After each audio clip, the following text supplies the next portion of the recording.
on a personal experience that is one of the most fabulous memories that I have to this day. And it is truly a great example of what makes a winning team. What makes a winning team? What are the essential elements that make a good, strong, successful team?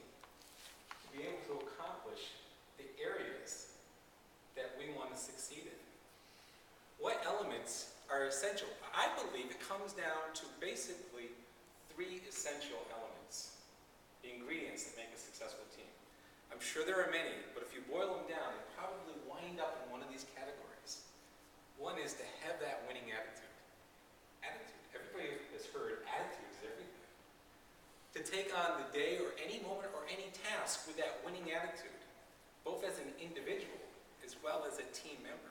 To have an attitude of winning as an individual or to have an attitude as winning as a team is going to help you succeed no matter what you do. The second is togetherness.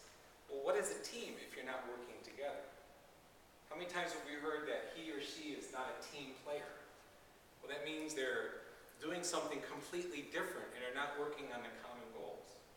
See, each of us come together with our own strengths. Each of us comes together with our own skill sets. We also come together with our own desires, our own goals, our own areas that we want to be nurtured, that we want to grow within. And it's the responsibility of the team to help. Many times, we're the one maybe seeking the help. And other times, we're the one giving the help. So together as a team, you become stronger. And the last one is having fun.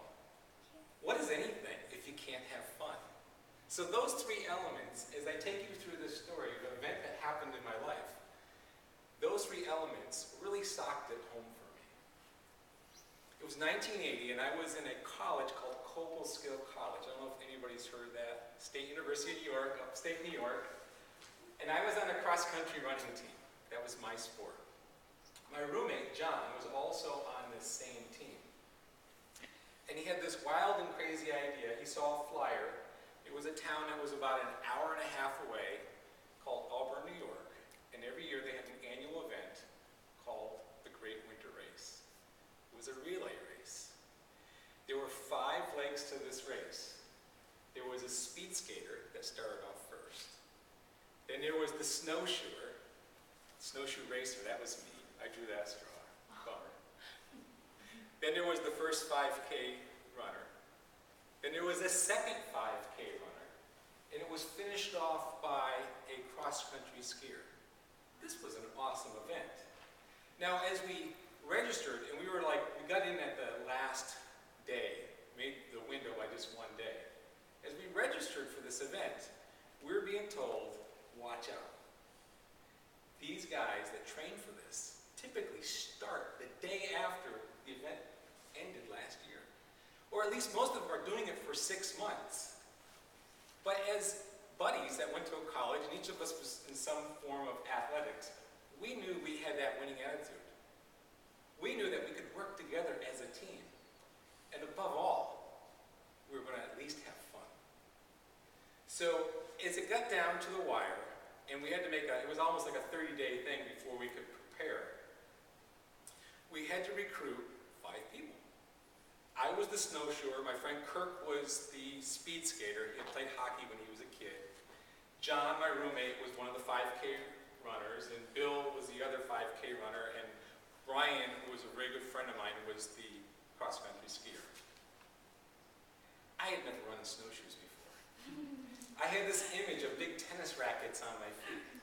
And I wasn't going to get my snowshoes until the day of the race. You see, it was the friend of a friend, and we were driving that way, and we were going to get there early and make it to the race on time, and I was going to pick up my snowshoes. To practice, I was just told I had to kind of run like this.